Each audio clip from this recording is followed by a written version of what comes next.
Bonsoir Joseph Haussmann. Je vous appelle Joseph Haussmann parce que et non pas Haussmann, parce que vous m'avez dit que ça voulait dire l'homme qui vient de l'Est. Je pense. Haussmann. Ostman, je pense. Haussmann. Je pense. Mais Vous je dis, l'un ou l'autre se disent ou se dit. Donc voilà, on peut. Alors, je choisis Haussmann. Vous êtes né D'accord. le 4 février 1946 à Walbich. Walbich. C'est Voilà, compliqué. Voilà, que les Allemands avaient appelé Waldenburg, ville Oui, du sud-ouest de la Pologne, à proximité de la frontière tchèque. exact. Vos parents avaient décidé de quitter la Pologne après le pogrom de Kielce du 4 juillet 1946. Exact. Un long périple a conduit votre famille de Pologne en Sibérie, où est né l'un de vos frères en 1940, puis en Ouzbékistan, puis en Europe centrale et de l'Est, et une sœur est née en Allemagne en avril 1947. Votre Exact. famille arrive en France après un passage clandestin de la frontière allemande. Exact. Vos parents s'établissent d'abord à Saint-Quentin dans l'Aisne, où réside Léon, le frère de mon père. Votre père, celui qui a survécu. Oui. Puis la famille, le frère de votre père, votre oncle. Votre oncle. Oui. Puis la famille s'installe ensuite dans le 3e arrondissement où votre père, Nathan, a trouvé du travail. Vous avez 7 ans, école primaire de la rue Saint-Martin, ici Charlemagne, des études brillantes couronnées par l'entrée à l'ESSEC en 1969. Et vous publiez fin 2022 Angel le sourd de la rue Mila, son père Nathan et les autres, récit qui retrace l'histoire de votre famille paternelle de 1917 à 1947. C'est un récit magnifiquement mené, ça je le pense véritablement, et qui aujourd'hui, 20 avril 2023, revêt un poids particulièrement important. Nous sommes au lendemain, hier c'était le 19, et le 19 avril 1943, à la veille de Pessah, il y a eu le début du soulèvement du ghetto de Varsovie. Et j'aurais envie, avant de vous laisser la parole, de dire que vous pourriez prendre pour vous certains mots d'une partie de Varsovie. Il dit une des phrases, c'est part de la chanson Lied Fundor Tsudor, de génération, une chanson de génération en génération, chemin que suit votre livre, et bien sûr le refrain célèbre que vous pourriez reprendre au nom des vivants de votre famille et au nom des morts que vous faites revivre, Wir seien do. Je vous invite à parler, Joseph. Merci. Merci Claire, merci de m'avoir rencontré et de m'avoir donné cette opportunité. Je voudrais juste rajouter une chose à mon CV, c'est que j'ai 40 ans d'édition derrière moi, donc j'ai travaillé dans l'édition technique et professionnelle. Je n'en retire aucune gloire, sauf peut-être une au plan marketing, si j'ose dire. C'est moi qui ai introduit en France la collection de livres qu'on appelle pour les nuls. Le PC pour les nuls, Word pour les nuls, Excel pour les nuls. Alors, personne ne connaît la maison d'édition où j'ai travaillé, qui s'appelle Cibex, mais tout le monde connaît cette collection. C'est moi qui ai acheté les droits aux États-Unis et qui l'ai introduite en France et elle a marché effectivement du feu de Dieu. Bon, ceci étant dit, ce que je voudrais d'abord vous dire, c'est que ce livre qui a été publié il y a maintenant 6 ou 7 mois, en réalité, je l'ai écrit il y a à peu près 25 ans. Ça peut vous paraître étonnant, mais je l'ai écrit il y a 25 ans. D'ailleurs, ça peut me poser quelques problèmes parce qu'en vieillissant, on s'aperçoit tous, passé un certain âge, qu'on a quelques trous de mémoire en ce qui concerne notamment les noms propres. Ça me joue de temps en temps des tours, peut-être à vous aussi, mais on va essayer d'éviter tout ça. Oui, je l'ai publié il y a 25 ans, je l'ai écrit il y a 25 ans pour une raison très simple, c'est qu'à cette époque-là, je n'envisageais absolument pas de le publier. C'était vraiment pour laisser une trace à ma famille, en France, aux États-Unis, et c'est tout. Je n'avais pas d'autre ambition. Et puis, il se trouve qu'il y a à peu près 4 ou 5 ans maintenant, j'ai connu, grâce à un membre de ma famille, à une nièce, un architecte, un historien que vous connaissez peut-être au moins de nom, qui s'appelle Philippe Joutard, et sa femme Geneviève Joutard, qui étaient intéressés par ce sujet. Ils ont pas mal écrit et pas mal publié sur des sujets proches, ils ne sont pas juifs du tout, mais il s'est intéressé à cette histoire et il m'a demandé de lui envoyer le manuscrit. Je lui ai envoyé le manuscrit. 3 jours après, lui et sa femme me téléphonent, ils l'avaient lu et ils désiraient absolument me rencontrer. On s'est donc rencontrés chez ma nièce et de but en blanc, il m'a dit « ce bouquin-là, il faut le publier ». Alors, je lui ai dit, écoutez, je ne suis pas sûr qu'il faille le publier parce que ça va forcément intéresser une population un peu limitée, de juifs ashkénazes notamment, mais les autres. Et sa femme Geneviève m'a dit, mais justement, ce qu'il faut essayer de faire, c'est d'intéresser les non-juifs et on va essayer de vous aider pour vous y arriviez. Et comme lui-même avait publié chez plein d'éditeurs, des grands éditeurs, je me suis laissé tenter et j'ai donc commencé à rechercher un éditeur. J'ai écrit à quelques très grands éditeurs qui ont pratiquement tous décliné ma proposition. Et du coup, je n'ai pas insisté, j'ai préféré le proposer à des éditeurs indépendants. Et j'ai envoyé mon manuscrit à 6 éditeurs indépendants. Et sur les 6, 3 ont immédiatement accepté de le publier. Là encore, je n'en fais pas du tout la moindre gloriole, mais c'est pour ça que le livre est arrivé maintenant en partie dans les librairies, mais surtout chez les gens qui ont bien voulu l'acheter. La rédaction de ce livre, elle correspond à un long cheminement, un très long cheminement. Je me souviens très bien que tout a commencé quand je devais avoir 7-8 ans, parce que le samedi, en général, mon père sortait d'un placard une boîte à chaussures qu'il avait récupérée dans l'immeuble où habitait un de ses frères, Sally.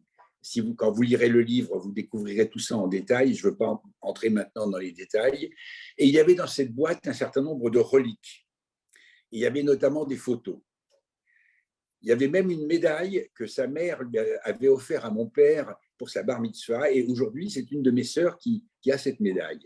Mais il y avait des photos et on avait pris l'habitude, en général, le samedi soir, on avait pris l'habitude d'ouvrir ce carton à chaussures et de nous montrer les photos. Et moi, ces photos, que j'ai d'ailleurs reproduit partiellement sur la couverture de mon livre, elles m'ont beaucoup impressionné.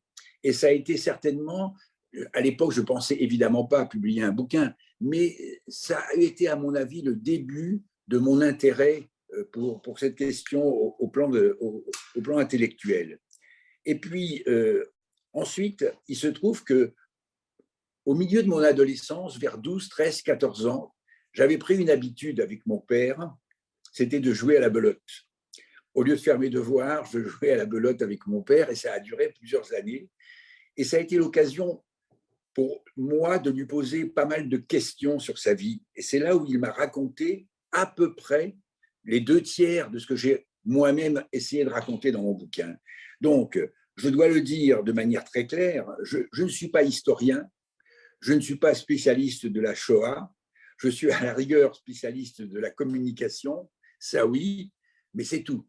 Et donc, j'ai écrit à partir de tout ce qu'il m'avait raconté et ça a été un gros effort pour me remémorer les choses. Et c'est pour ça que l'écriture elle-même m'a prise il y a 25 ans, donc à peu près 2 ans, 2 ans et demi. Il faut savoir qu'il m'a raconté beaucoup de choses qui m'ont évidemment intéressé, mais qu'ensuite, pendant de nombreuses années, je n'ai pas fait le lien entre tout ça et l'idée de faire un livre. Mais comme j'étais éditeur, comme je vous l'ai dit, je me trouvais tous les ans, au mois d'octobre, à la foire du livre de Francfort, qui est la plus grande foire internationale de livres. J'ai fait cette foire pendant une vingtaine d'années, et tous les ans, j'allais passer au moins une demi-journée sur le stand des éditeurs polonais, en espérant trouver un jour quelque chose qui me rappellerait ma famille ou qui me donnerait en tout cas des indications sur ma famille. Et en fait, je n'ai quasiment rien trouvé, sauf en 1988. En 1988, par hasard, je suis tombé sur un petit bouquin que je vous montre comme ça rapidement à l'écran. D'ailleurs, vous pouvez le lire à l'envers, mais ce petit bouquin était publié en polonais, bien sûr, mais en allemand, en anglais, en français et encore 2 ou 3 autres langues.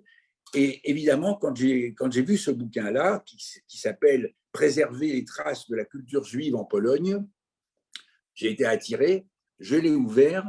Il y avait au beau milieu un chapitre sur la rue Mila. J'ai donc commencé à lire ce chapitre et bizarrement, à la 2e page de ce chapitre, je suis tombé sur des informations que mon père m'avait données, et notamment que son propre père avait un sobriquet qui était Le Sourd, Anschel Le Sourd. Et c'est pour ça que j'ai repris ça dans le titre de mon livre. Et puis, 2 ou 3 lignes plus bas, le livre explique également que le restaurant qui était géré par mon père et son père à lui, en fait, recevait périodiquement un tribunal rabbinique. Un tribunal rabbinique qui était chargé de régler, un din teure, comme on dit en yiddish, qui était chargé de régler les problèmes entre des problèmes souvent cocasses d'ailleurs, entre des personnes. Et donc, je me suis rendu compte que ce que m'avait raconté mon père, c'était vrai, quoi, et qu'il n'y aurait pas de honte à essayer de retranscrire tout ça dans un texte pour ma famille. Ça a été la 2e étape. Mais comme j'étais extrêmement occupé à l'époque, j'en suis resté là. Mon père me racontait quand même, de manière très régulière, qu'on avait un cousin né en France, qui s'appelait Henri, et qu'on avait perdu les traces de ce cousin depuis une 50aine d'années. On savait qu'il vivait aux États-Unis, ça, on en était sûr. Je ne sais plus exactement comment et pourquoi, mais voilà. Et il se trouve également qu'il y a de ça 7-8 ans à peu près, arrive à Paris un de mes autres cousins qui vit aux États-Unis lui aussi, et qui, au détour de la discussion, me dit « Au fait, on a retrouvé Henri ». Alors ça m'a vraiment épaté, et j'avais très envie de voir qui était cet Henri dont mon père me parlait souvent. Et donc, comme il se trouve que professionnellement, je devais me rendre aux États-Unis et au Canada, j'en ai profité pour faire un détour pour le rencontrer. Et donc, je l'ai rencontré, et toute cette histoire de rencontre avec toutes les émotions que ça nous a procuré à lui comme à moi, vous la lirez dans mon bouquin. Je ne vais pas maintenant m'attarder là-dessus, parce qu'autrement, on n'en finira jamais. Et donc, ce qui était intéressant, c'est que cette année-là où je suis parti aux États-Unis, l'avant-dernier jour de mon voyage, j'avais annulé entre-temps mon voyage au Canada en leur expliquant que je ne pouvais pas venir cette fois-ci, j'avais d'autres choses à faire importantes à New York. Et donc, je suis resté pratiquement avec Henri pendant plusieurs jours pour essayer de mieux comprendre ce qui lui était arrivé et toutes ces pérégrinations. Je fais juste un petit aparté pour vous demander si vous avez entendu parler ou si vous avez lu ou même vu le livre de Ruth Zilberman qui s'appelle « Les enfants du 209 rue Saint-Maur ».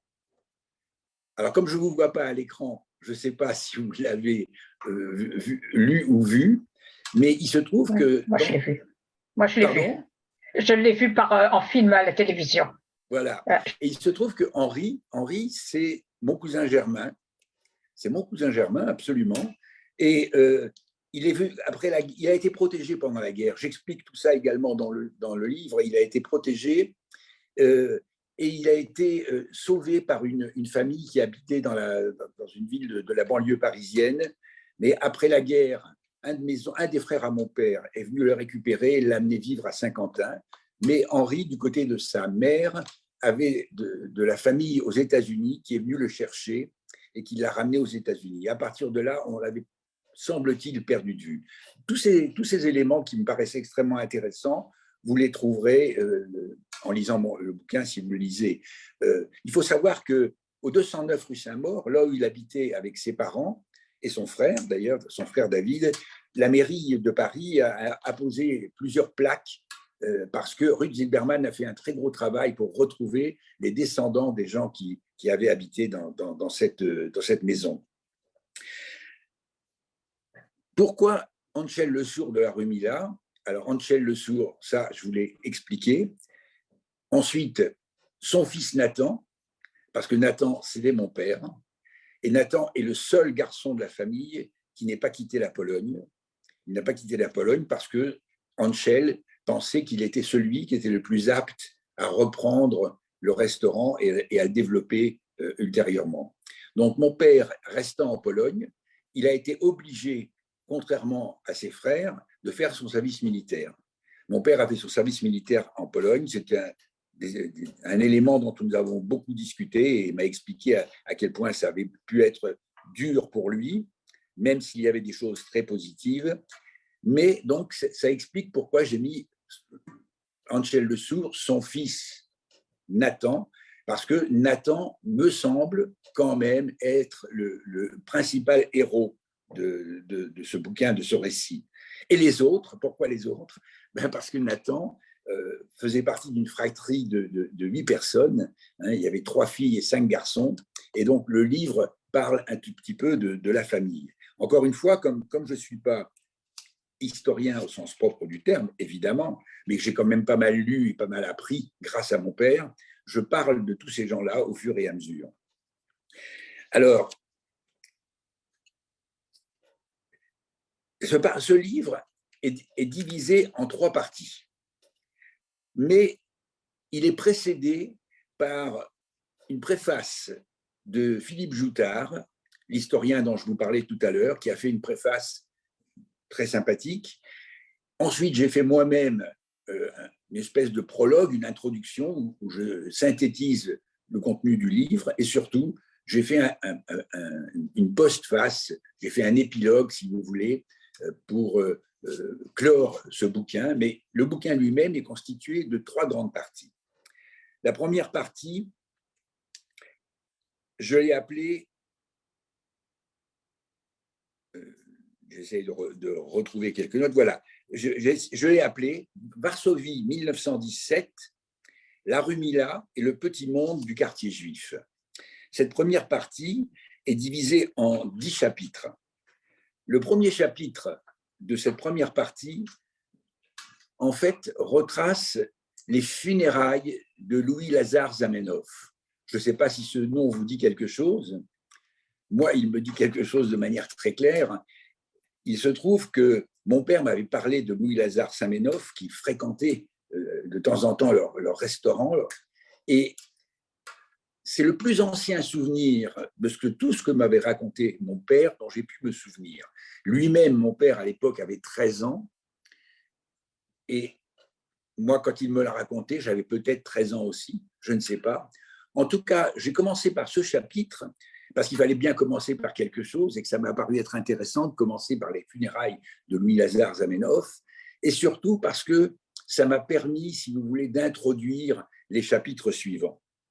Donc, je commence par parler de Louis-Lazare Zamenhof, enterré au cimetière de la rue Okopova. Sa tombe y est toujours. Si vous allez à Varsovie, c'est très facile.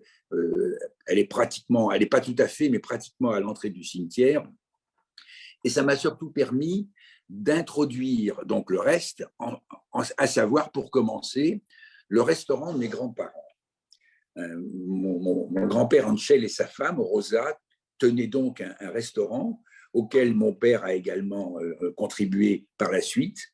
Et donc, c'était une façon très, très agréable pour moi d'introduire l'ensemble de ma famille en commençant par ce chapitre-là. Et puis ensuite, et là, je ne rentrerai pas dans les détails du tout parce que je vous laisse découvrir, j'ai divisé cette première partie qui comporte 10 chapitres en tout, en sujets, des sujets qui sont, à mon sens, relativement intéressants. Le premier sujet, c'était l'ambiance dans ce restaurant. parce qu'il y avait une population assez typique, sympathique, amusante, et également des problèmes. Donc, j'ai commencé par expliquer l'ambiance au restaurant. Ensuite, j'ai évoqué à travers quelques exemples dont mon père m'avait parlé, ce fameux tribunal rabbinique qui réglait certains litiges entre membres de la communauté. Ensuite, chapitre suivant, j'ai expliqué, j'ai exposé le partage des tâches entre Anchel et Rosa au restaurant. Lui, évidemment, animait le restaurant et sa femme, Rosa, elle cuisinait, elle faisait la cuisine. Il y avait des choses qui étaient très, très poignantes, qui étaient très intéressantes et il y avait quand même pas mal de monde qui venait dans ce restaurant. Et un jour, une de mes filles, qui doit être en train de nous regarder, je pense, a eu la curiosité de se mettre en contact avec Mietek Grajewski. Je ne sais pas si ça vous dit quelque chose. Mietek Grajewski, c'est en fait Martin Gray. Et Martin Gray, qui habitait pas très loin de ce restaurant, lui a effectivement confirmé qu'il y avait bien un restaurant, qu'il avait connu, qu'il avait fréquenté. Le chapitre suivant essaye d'évoquer la personnalité d'Anchel, qui était quand même quelqu'un d'assez érudit. Il avait lu pas mal, il aimait beaucoup la musique. C'est grâce à lui et à mon père, finalement, je me suis beaucoup intéressé aux grands chantres de synagogue, hein, Koussevitzky, Hershman, Girota, etc.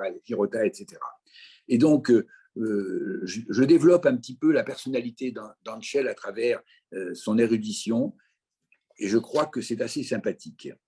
Mais Anchel, s'il était érudit, c'était aussi une sorte de mécréant. Vous voyez, il était pas politisé, mais il était membre du Bund quand même.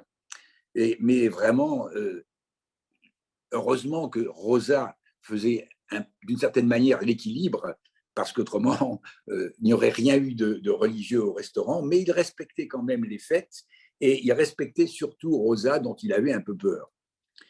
Ensuite, le chapitre suivant parle de la rue Mila elle-même, des gens qui travaillent, qui y vivent, des commerçants, les clameurs de la rue. Dans les années 17, 18, 19, déjà quelques orchestres de musique klezmer qui jouaient à l'extérieur, et la manière dont ça intervenait au niveau de la gestion du restaurant. Et ensuite, l'avant-dernier chapitre de cette première partie, qui se déroule le mardi 25 septembre 1917. Je ne sais pas si cette date vous dit quelque chose. Moi, j'ai un peu recherché à quoi correspondait cette date. En fait, c'est le premier jour, c'est la veille de Kippour. La veille de Kippour 1917. Et la veille de Kippour 1917 s'est déroulé au restaurant un drame, puisque pendant le repas, des voyous sont venus détruire la vitrine. Des voyous ont détruit la vitrine et évidemment, ça a provoqué tous les mois que vous pouvez imaginer. Et je décris un petit peu ce qui s'est passé au travers de ce que m'a raconté là encore mon père, mais également ce que je sais des gens qui étaient encore vivants il y a 20 ou 30 ans et qui en ont parlé également, et notamment un cousin à mon père qui s'appelait Rodblatt, qui m'en avait parlé à l'époque aussi. Donc je décris ce drame, et le lendemain de ce drame, et c'est mon dernier chapitre de la première partie, le lendemain de ce drame, mon grand-père Anchel réunit la famille, et là, il va leur suggérer de quitter la Pologne. Il va leur suggérer de quitter la Pologne, et pour les aider, il va les envoyer, pour certains, dans de la famille qui vivait en Allemagne à l'époque, pour d'autres un peu plus tard, parce qu'ils n'avaient pas tous l'âge de pouvoir quitter la famille, les avait envoyés en France également, puisque la France était un pays un peu mythologique à l'époque. Et puis, ces gens qui se retrouvent en Allemagne et en France vont, dans les difficultés que vous pouvez imaginer, vont quand même réussir à faire leur vie, parce qu'il y avait également un peu de familles qui vivaient déjà en France. Mais ce qui va se passer, c'est qu'entre 1918 et 1938, progressivement, quand ils en auront l'âge, tous les frères de mon père, tous mes oncles, vont tous quitter la Pologne, les uns pour l'Allemagne, les autres pour la France. Le premier à quitter, et c'est le premier chapitre de la deuxième partie, le premier à quitter s'appelait Sali, c'était le diminutif de Salomon. Il quitte Varsovie parce que, évidemment, à l'âge qu'il avait, il y avait un risque important qu'il soit obligé de faire son service militaire. Et évidemment, quand on pouvait éviter à cette époque, on essayait d'éviter. Et donc, il va pouvoir partir et il va être accueilli à Dortmund par de la famille que ses parents avaient, que mes grands-parents avaient, donc à Dortmund, qui travaillaient dans le domaine de la bijouterie et qui vont l'aider à développer cette activité. Donc, il est le premier à avoir quitté et évidemment, comme ça s'est passé de manière très confortable, ou en tout cas assez confortable pour lui, il a essayé de faire en sorte que ses frères le suivent. Ce qui fait que le second à quitter Varsovie, c'est Arnold. Alors, Arnold a eu un parcours un tout petit peu particulier parce qu'il a quitté Varsovie effectivement pour Dortmund lui aussi. Il a été accueilli dans la même famille à Dortmund et il s'est initié également au travail de la bijouterie et au commerce de la bijouterie surtout. Et puis, au bout de très peu de temps, il a voulu ouvrir sa propre officine de bijoux et il a quitté Dortmund, il est parti à Berlin. À Berlin, il a rencontré son épouse, qui était une juive allemande, dont le père était officier dans l'armée de Bismarck. Il s'est donc marié en Allemagne et il est resté en Allemagne pendant pas mal de temps, pas mal d'années. Il a eu 2 enfants, il a prospéré en Allemagne, il a même bien prospéré en Allemagne. Et même quand Hitler est arrivé au pouvoir en 1933, son beau-père et sa femme, qui pensaient qu'il n'y avait aucun risque pour eux, parce que justement, le père de sa femme avait été officier dans l'armée allemande, et puis il ne voulait pas sacrifier comme ça un travail qui lui avait coûté très cher finalement et qui prospérait bien. Ils ne voulaient pas tout quitter. Ils ont décidé de rester en Allemagne. Alors que Sali, l'autre frère qui vivait également à Dortmund, lui a tout de suite fait ses valises avec sa femme et est parti vivre avec son fils. Son premier fils, David, est parti vivre en France. Ils se sont installés à Paris. Il a supplié son frère Arnold de quitter l'Allemagne aussi, mais Arnold n'a pas voulu quitter l'Allemagne. Il y est donc resté avec tous les inconvénients que vous pouvez imaginer, jusqu'au fameux jour de la nuit de cristal. Lorsque ils ont vécu la nuit de cristal, là, ce cauchemar a fait que Arnold, qui était, il faut bien le dire, sous l'emprise de son épouse Rosa, Arnold a décidé qu'il partait. Il a réussi à quitter Berlin, ce qui était extrêmement difficile à cette époque, et je ne peux même pas, je me suis juré de ne pas raconter comment il a fait pour quitter Berlin. Je ne l'ai pas raconté dans mon livre, et je me suis juré de ne pas le raconter. Peut-être un jour je pourrai le raconter, parce que c'est un problème un petit peu particulier, et que Arnold a encore des descendants à New York qui n'auraient sans doute pas apprécié qu'on évoque cette question. En tout cas, il a réussi à passer aux Pays-Bas, et des Pays-Bas, il a réussi à attendre quelque temps qu'on lui envoie l'autorisation d'émigrer aux États-Unis. Il a pris un bateau, je crois que c'était le dernier ou l'avant-dernier bateau qui pouvait quitter Rotterdam pour New York, et il est parti à New York où il a fait ensuite sa vie. Il est décédé bien sûr depuis, mais il avait 2 enfants qui sont nés à Berlin, un qui est né à New York, qui sont toujours vivants, avec lesquels je suis en relation depuis déjà pas mal de temps. Depuis qu'on a retrouvé Henri, je suis en relation avec eux.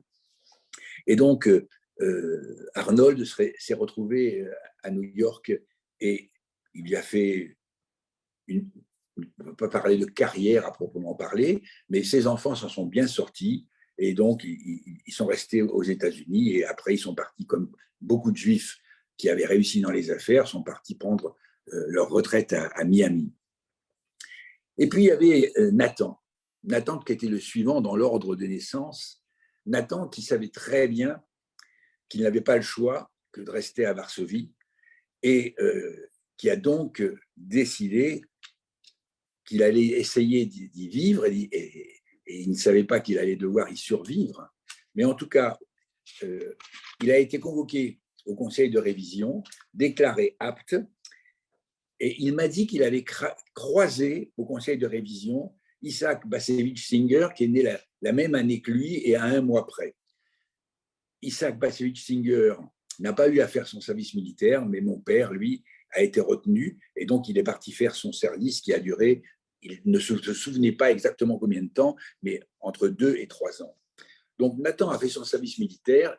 En rentrant du service militaire, après quelques vacances, il a rejoint Berlin, donc pour passer un bon moment avec ses frères. Il est revenu en Pologne, et là, il n'a pas pris la suite de son père, qui travaillait encore, mais il les a aidés, il a contribué à développer le restaurant, dont vous verrez qu'il est intéressant de voir comment ce restaurant s'est développé, comment les gens vivaient dans ce restaurant.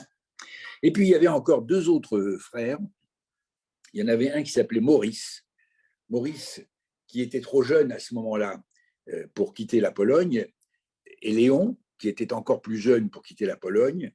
Mais Maurice et Léon ont eu l'occasion, assez jeunes, à accompagner leurs parents, c'est-à-dire Angel et Rosa, en France, où ils étaient partis voir leur famille, qui entre-temps avait donné naissance à plusieurs enfants. Il est parti avec eux et ils se sont débrouillés l'un et l'autre finalement pour rester en France, et ne pas rentrer en Pologne. Ils ont fait leur vie également en France. Ils n'ont pas eu tout à fait le même destin, puisque Léon, lui, quand la guerre s'est approchée de Paris, il a réussi à s'en aller. Il est passé en zone libre et il travaillait avec il a combattu avec les FTP. Il a participé à la libération de la ville de Guéret. Et après, il est revenu chez lui, à Saint-Quentin, là où il habitait. Maurice a eu un destin un petit peu différent. Maurice, lui, a quitté la zone occupée pour entrer en zone libre.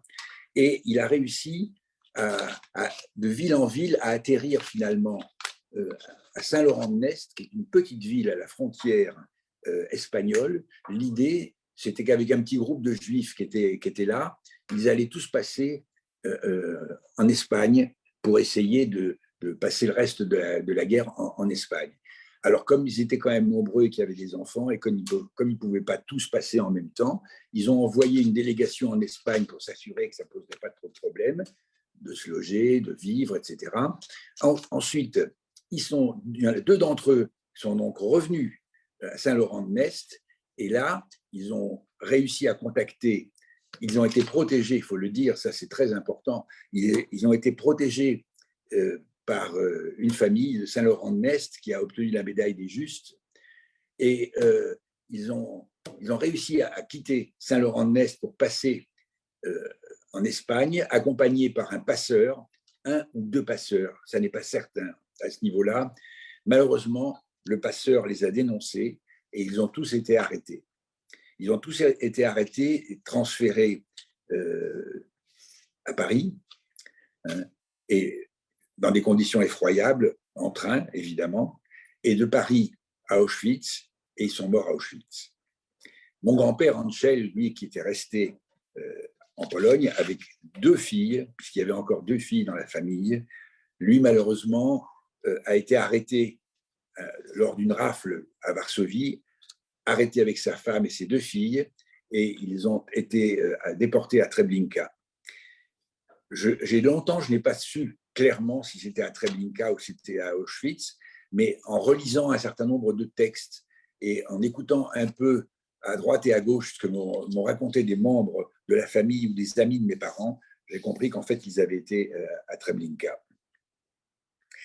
Donc,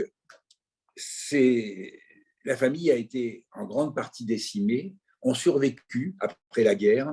Mon père dont je vais vous parler dans un instant, et puis Léon qui non seulement a survécu, mais a recueilli 2 de ses neveux, dont un était encore vivant, Daniel, Daniel qui a aujourd'hui 86 ans, je crois, quelque chose comme ça, et il les a recueillis à Saint-Quentin, et puis il y en avait un autre qui s'appelait Jean, qui a été recueilli par un autre oncle, et je les ai bien connus tous les deux, et eux ont survécu et ont fait leur vie également. Je l'explique dans le livre, et je ne vais pas vous expliquer ça maintenant, ça n'a pas trop d'intérêt à ce stade. Mon père, qui était resté, lui, en Pologne, après son service militaire, et avant que l'Allemagne nazie n'envahisse la Pologne, avait rencontré dans le restaurant sa future femme. Elle s'appelait Ala. Ils se sont mariés sous le dé dans le restaurant, au sein du restaurant. Et il se trouve qu'ils s'étant mariés en mai, les ennuis n'ont pas tardé à arriver, puisque, comme vous le savez, le 1er septembre 1939, les nazis, l'armée allemande, envahissent la Pologne, et mon père est automatiquement et immédiatement mobilisé. Il rejoint son corps d'armée, il était dans la cavalerie, il rejoint son corps d'armée le 3 septembre, si mes souvenirs sont exacts. Il participe à la guerre, on ne peut pas appeler ça autrement qu'une guerre, ce n'était pas une opération spéciale à l'époque, c'était vraiment une guerre, et il est fait prisonnier. Comme il a l'avantage de bien comprendre l'allemand, il comprend, grâce aux discussions qu'il entend à droite et à gauche, que, arrivé à destination, les Allemands allaient séparer les Juifs des autres Polonais. Et évidemment, tout ça lui a mis la puce à l'oreille, ce qui fait qu'il a eu la chance, c'est une chance extraordinaire, de pouvoir s'enfuir, alors qu'il est transbordé dans un camion, on ne sait pas trop où, mais il a eu la chance de s'enfuir, de se planquer dans les forêts. En Pologne, il y a beaucoup de forêts, peut-être que vous connaissez. Et il est revenu à Varsovie. Il est revenu ensuite à Varsovie pour chercher sa femme. Il est revenu clandestinement à Varsovie, à travers des pérégrinations que j'explique également dans mon livre. Et n'ayant pas réussi à convaincre son père et sa mère de le suivre, puisqu'il avait décidé de passer dans la zone occupée par les Russes pour ne pas rester dans la zone occupée par les Allemands, n'ayant pas réussi à les convaincre, il décide qu'en tout cas lui et sa femme partiraient, et la famille de sa femme accepte de le suivre. Ce qui fait que, là encore, il se débrouille pour passer dans la zone occupée par les Russes, où il va rester quelques mois, où il va trouver du travail dans la restauration. Et puis, un beau jour, il est libéré. Il est libéré par les... Pas tout de suite, je vais un peu trop vite, excusez-moi. Les Russes vont un beau jour arrêter la population juive et également une partie de la population non juive et vont les transférer dans les camps de travail en Sibérie. Donc, mon père se retrouve avec sa femme et la famille de sa femme en Sibérie, où va naître mon demi-frère, le fils de Nathan et de Hala. Je dis demi-frère parce que vous allez voir que les choses sont devenues un peu tragiques.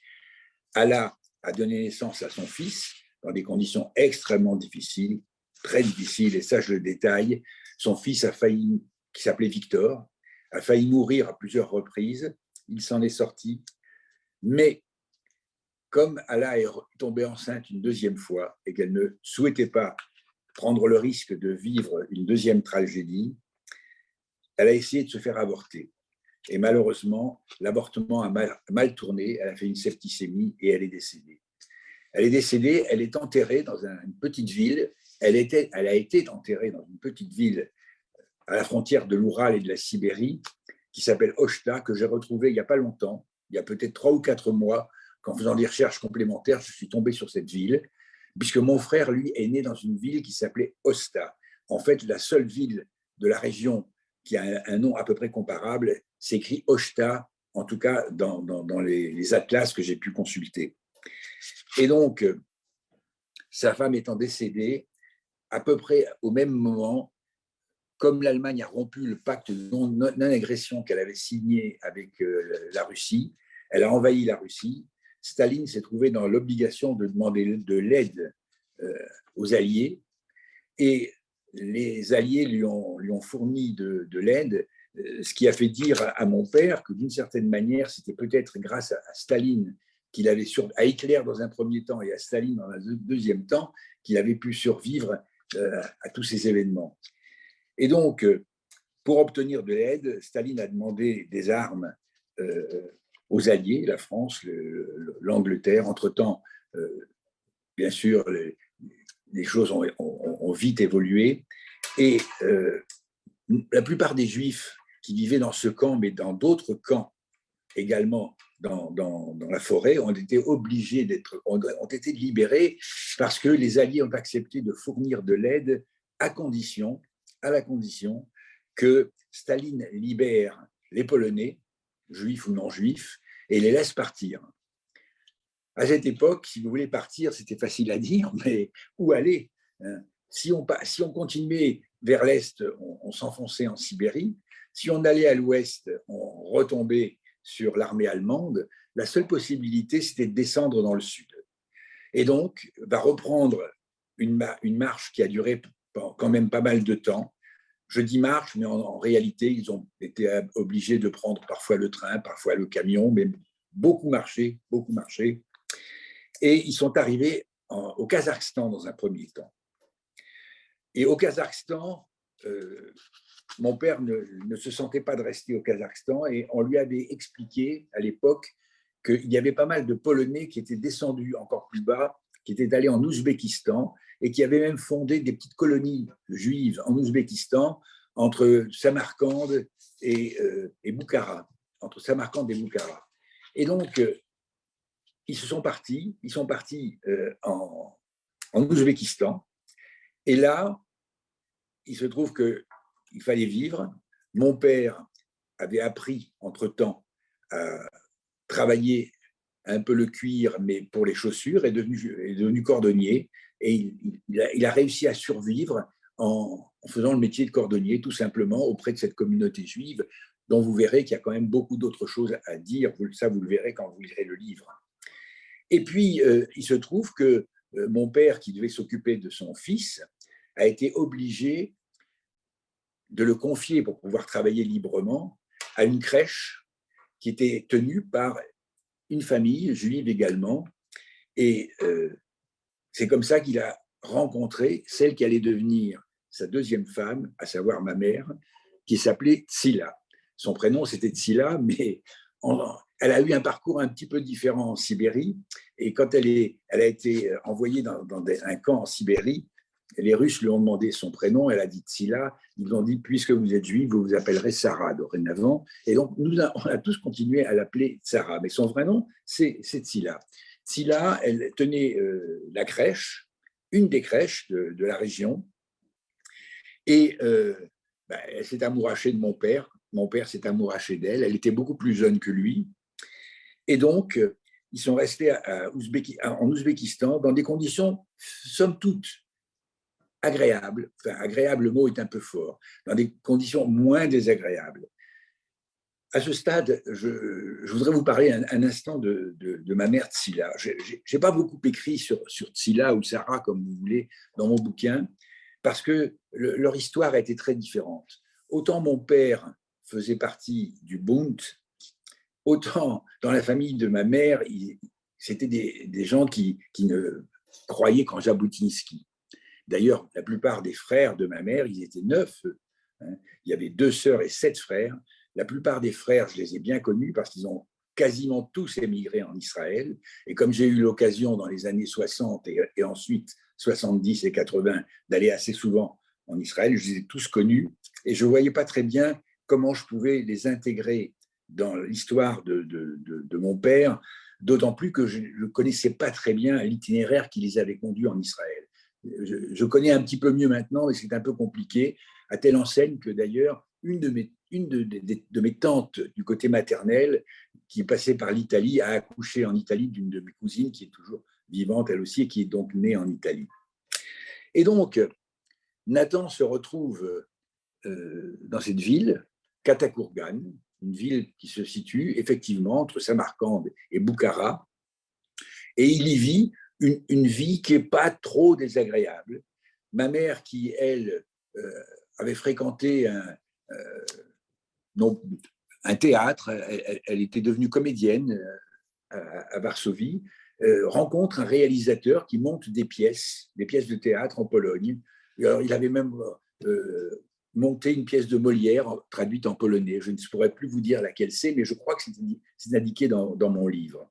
Donc, ma mère a l'opportunité de jouer au théâtre, de passer à la radio pour déclamer des poèmes, hein, des choses comme ça. Et donc, ils vont passer pas mal de temps quand même en Ouzbékistan. Et puis, jusqu'au jour où Hitler perd la guerre, les Russes sont entrés à Berlin. Et là, Staline intime l'ordre aux Polonais de rentrer chez eux. Ils vont donc, pour certains, rentrer chez eux, pas tous, puisque certains s'enrôlent dans l'armée rouge pour essayer de continuer à bouter l'Allemagne hors d'Europe. Hein. Mais mon père et ma mère quittent l'Ouzbékistan et au terme d'un périple qui va durer quand même plusieurs semaines, parce que là encore c'était très compliqué, vont finir par atterrir au sud de la Pologne, dans une petite ville qui s'appelle Walbrzych, Walbrzych. Et là, ma mère étant enceinte de votre serviteur, ils sont obligés de s'arrêter parce qu'elle va accoucher incessamment. Et c'est comme ça que je suis né le 4 février 1946 à Walbrzych. Mon père, d'une certaine manière, est en train de se demander s'il ne va pas rester à Walbrzych. Il ne pouvait pas rester à Varsovie, tout avait été détruit, il avait compris que sa famille avait disparu. Mais à un moment donné, il envisage de rester à Walbrzych pour essayer de refaire sa vie. Et puis, début juillet 1946, il y a le fameux pogrom de Kielce qui a fait que la plupart des Juifs qui étaient dans la région ont décidé de quitter la Pologne, définitivement. Et ça a été le cas de mes parents qui ont décidé de quitter la Pologne. Donc, ils réussissent à embarquer dans un train qui va les amener en Europe de l'Est. Ils vont traverser plusieurs pays d'Europe de l'Est. Et puis, finalement, ils vont arriver grâce au joint. De Pologne, ils sont passés en Tchécoslovaquie, de Tchécoslovaquie en Autriche, d'Autriche en Allemagne, où va naître en 1947 ma sœur. Donc, il y a mon frère, mon demi-frère, moi-même et ma sœur. Ils ont 3 enfants sur les bras. Et à partir de là, mon père n'a plus qu'un espoir, c'est d'aller aux États-Unis. Il sait qu'il a un frère qui est resté vivant aux États-Unis, ce qui fait que presque tous les jours, compte tenu des aléas du courrier, ils envoient des lettres à leur frère Arnold qui savent être arrivés à New York. Mon père connaît l'adresse d'Arnold par cœur. Ils lui écrivent pendant plusieurs semaines. Ils n'ont jamais de réponse. Ils n'ont jamais de réponse et pour cause. Arnold, qui vivait, lui, à New York, qui avait déménagé, qui n'était plus dans le même quartier, revient un jour sur son ancien territoire à New York et il croise le facteur qu'il connaissait très bien parce qu'il avait vécu avec lui pendant plusieurs années. Et ce facteur lui dit, vous savez qu'à la poste, on a un paquet de lettres à votre attention, mais on ne sait pas où vous les faire suivre. Alors Arnold est abasourdi, il prend ce paquet de lettres, il les lit tranquillement, et c'est là qu'il découvre que son frère, non seulement est vivant, mais qu'il est quelque part entre l'Autriche et l'Allemagne.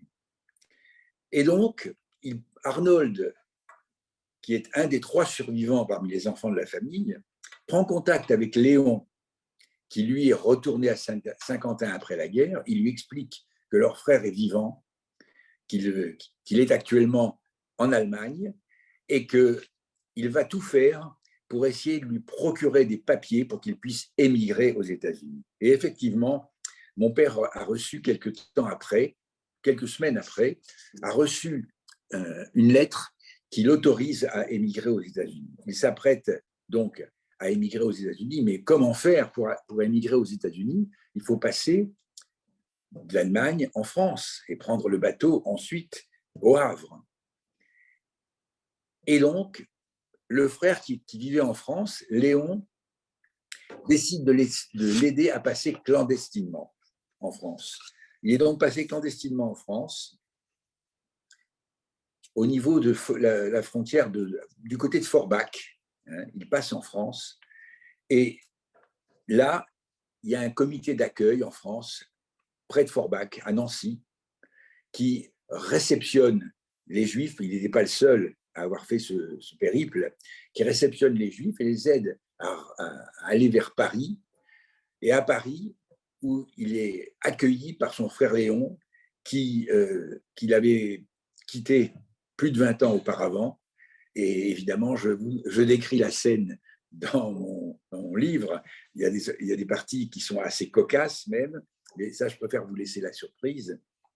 Et ce frère va l'amener à Saint-Quentin, là où il habite, et mes parents vont commencer à vivre à Saint-Quentin. Mais comment vivre? Ils ne parlent pas un mot de français, ils n'ont pas un sou devant eux, et mon père ne sait pas quoi faire, il ne sait pas du tout quoi faire. Alors, grâce à des amis qui vivaient également à Saint-Quentin, il arrive à se procurer des cravates et il va se mettre à vendre des cravates sur le marché de Saint-Quentin. Alors ça ne pouvait avoir qu'un temps. Heureusement qu'il va être aidé par des membres de la communauté juive qui vivaient à Saint-Quentin. Il y en avait quand même pas mal. Et puis un jour, il décide de partir à Paris pour trouver du travail. Il nous laisse à Saint-Quentin dans une petite maisonnette qu'on nous avait prêtée, que les amis nous avaient prêtée. Il part à Paris pour essayer de trouver du travail. Il a beaucoup de chance. Il trouve presque tout de suite un job. Ce job, c'était encore un nouveau boulot pour lui. Hein. Il s'agissait de fabriquer des canadiennes. Je ne sais pas si vous vous rappelez ce que c'était les canadiennes. C'était les manteaux à la mode de l'époque. Il apprend à coudre les canadiennes dans des conditions qui elles-mêmes sont un peu cocasses et que j'expose également. Mais ça, je préfère là encore que vous le lisiez vous-même. Et puis, un an après, à peine, comme tout a l'air de bien se présenter, il décide de nous faire venir à Paris. Et là, déménagement, on arrive à Paris. On est à Paris, rue Montmorency, pour ceux qui connaissent la rue Montmorency, au numéro 2 de la rue Montmorency. Ma mère va s'occuper de nous inscrire dans les écoles. Ma sœur, l'école communale du 4 de la rue Montmorency. Moi et mon frère, l'école communale de la rue Saint-Martin, numéro 230, quelque chose comme ça. Et le temps passe. J'ai une autre sœur qui naît en 1948 à Saint-Quentin et une troisième sœur qui naît en 1951 également à Saint-Quentin. Donc, sont tous nés à Saint-Quentin. On débarque tous à Paris dans un petit studio où sont installées des machines à coudre, 2 machines à coudre, des lits là où on pouvait les installer. C'était pas très facile. Moi-même et mon frère, on dormait tête bêche dans un lit pliant qui le jour était sur le palier, et le soir ouvert dans la cuisine. C'est comme ça, si vous voulez, que progressivement, nous avons réussi à surmonter ces difficultés cette première année. Pour être très honnête, pour moi, ça n'a pas été tellement difficile. Ça a été très difficile pour ma mère. Pour ma mère, ça a été vraiment très difficile. Heureusement, mon père a trouvé assez vite du travail. Mais là encore, si vous voulez, il a eu des mésaventures que je n'exposerai dans le volume suivant, quand je traiterai 1948-1968.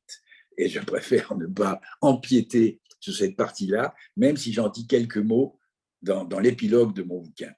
Voilà, c'est ce que je pouvais vous raconter aujourd'hui, sans entrer trop dans les détails, parce que vraiment, les détails sont intéressants et je crois qu'il vaut mieux que vous les découvriez vous-même. Si vous avez des questions, je suis à votre disposition. Le bouquin s'arrête en 1947. Merci beaucoup, Joseph. Merci infiniment. Donc, avant je crois que vous avez oublié Gitla. Gitla. Ouais, mais bon, les gens le découvriront sans doute, mais vous avez oublié l'une de vos tantes. Non, c'est l'une de mes tantes. C'est plus ou moins volontaire, si vous voulez. Je n'ai pas voulu trop entrer dans les détails, parce que là, il m'aurait fallu plusieurs heures. Et au fond, ils vont faire plus vite en lisant le bouquin eux-mêmes, s'ils acceptent de le lire, et ils vont découvrir, certains l'ont d'ailleurs lu, hein. Je vois ici ma sœur Sylvie qui l'a lu, c'est la dernière née de la famille. Je pense que Marcel l'a lu également, je crois, hein. Mais tous les gens qui l'ont lu, et ils commencent à être nombreux, hein, me disent qu'ils ont été vraiment très impressionnés par le récit. Et donc, c'est pour ça que j'ai voulu dresser le cadre général, mais je n'ai pas voulu raconter toutes les histoires qui, pour certaines, sont totalement invraisemblables. Hein. On n'arrive même pas à croire, a priori, et qui pourtant, je le jure, sont toutes véridiques. Bien. Alors, avant de laisser la parole à nos auditeurs, je voudrais, moi, vous demander quelque chose. Vous avez Oui. parlé avec passion de votre généalogie en descendance, mais nous sommes au cercle de généalogie, nous y sommes virtuellement, et j'aimerais vous demander de nous dire quelques mots, hein, pas longtemps, mais juste quelques mots de votre généalogie ascendante, c'est-à-dire, connaissez-vous les noms des parents de Angel et Rosa? Alors, D'où venaient-ils? Voilà, quelques mots. alors, je vais vous dire quelques mots. C'est d'ailleurs, vous faites bien de me poser cette question parce que la réponse, je crois, la réponse est intéressante. Je suis allé à Varsovie plusieurs fois, pour des raisons professionnelles essentiellement, parce qu'à l'époque, vous vous rappelez, les Juifs de Pologne ne voulaient pas retourner à Varsovie. Hein. Pour mon père, il n'en était pas question, pour ma mère non plus, ce qui n'a d'ailleurs pas empêché ma mère, au seuil de sa mort, elle avait 80 ans, de m'appeler et de me dire, au fait, j'aimerais bien retourner maintenant à Varsovie et revoir mes amis que j'ai connus à l'époque, qui n'étaient pas forcément juifs d'ailleurs. Et bon, mais c'était trop tard, elle est décédée très vite après. Mais ce qui s'est passé, c'est que quand je me suis retrouvé professionnellement à Varsovie, j'ai rencontré quelqu'un qui est devenu un très, très, très bon ami, qui s'appelait Krzysztof Przewozniak. J'essaye de le prononcer à la polonaise. Krzysztof Przewozniak, à qui j'ai dit que j'avais de la famille en Pologne, mais que je n'avais pas tellement connu. Je ne les ai pas connus, en fait. Hein. Et en particulier, je n'avais pas connu mon arrière-grand-père. Mon grand-père, je ne l'ai pas connu parce qu'il a été déporté à Treblinka, mais mon arrière-grand-père, je ne l'ai jamais connu. Mais mon père m'avait quand même laissé entendre que lui connaissait son grand-père. Mais à l'époque, j'étais trop jeune pour approfondir. Et quand j'ai dit à cet ami Christophe que j'aurais bien aimé avoir des nouvelles de mon arrière-grand-père, il a fait lui des recherches. Il est allé se renseigner dans différents endroits où on pouvait avoir des traces de ce qu'ils avaient pu devenir. Et il a retrouvé et m'a envoyé la photo de la tombe de mon arrière-grand-père qui est enterré au cimetière de la rue Okopova à Varsovie. Je ne sais pas si certains d'entre vous connaissent ce cimetière. Je dois dire que le fait d'avoir vu ce cimetière est peut-être la raison principale pour laquelle j'ai souhaité y retourner plusieurs fois. Et je suis retourné 5 ou 6 fois à Varsovie. Et chaque fois, je fais le même itinéraire.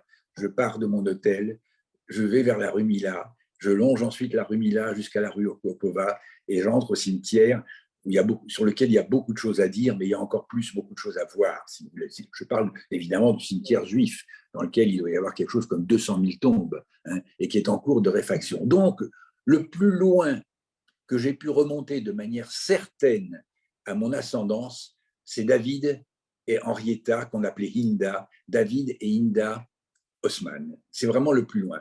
Ce qui ne m'a pas empêché, excusez-moi, je termine juste Claire, ce qui ne m'a pas empêché, en regardant sur Généanet, le site de généalogie juive, de voir qu'il y avait un Haussmann en 1795 déjà à Varsovie. Et comme mon père m'a toujours dit qu'il n'y avait qu'une seule famille Haussmann, qu'il n'y en avait pas plusieurs, ben, j'en ai déduit que c'était certainement un ancêtre. Mais autrement, Haussmann, je ne connais que cela. Évidemment, je connais tous les frères, j'ai entendu parler au minimum des frères et des sœurs de mon père, mais j'ai également entendu parler de cousins. Parmi les cousins, il y avait des Rothschild, il y avait des Rothblatt, il y avait plusieurs noms familiers comme ça, que j'ai connus à Paris pour la plupart, mais je n'ai pas pu établir un site de généalogie, mais j'ai un cousin aux États-Unis qui est marié à l'une de mes cousines germaines, qui lui a développé un site très impressionnant où il y a plusieurs milliers de noms aujourd'hui. Et si ça vous intéresse, je peux lui demander de vous brancher là-dessus. Je ne sais pas ce que vous allez y trouver, mais vous risquez d'y trouver des choses intéressantes. Je ne vous entends pas. excusez-moi. Et vous, puisque vous êtes membre du CGJ, vous pourrez maintenant, avec l'aide, par exemple, du groupe de l'Est dont s'occupe Colette Zimmermann, apprendre à les regarder sur Jiri Poland, sur Jewish Gen, Bien et vous sûr. verrez que vous pourrez remonter dans le temps. Mais Maintenant, c'est une des choses que je voulais vous demander. Voilà, donc on en reparlera D'accord. après, mais vous verrez, vous trouvez même des cartes, parfois en 1916, il y a beaucoup de choses qui sont accessibles.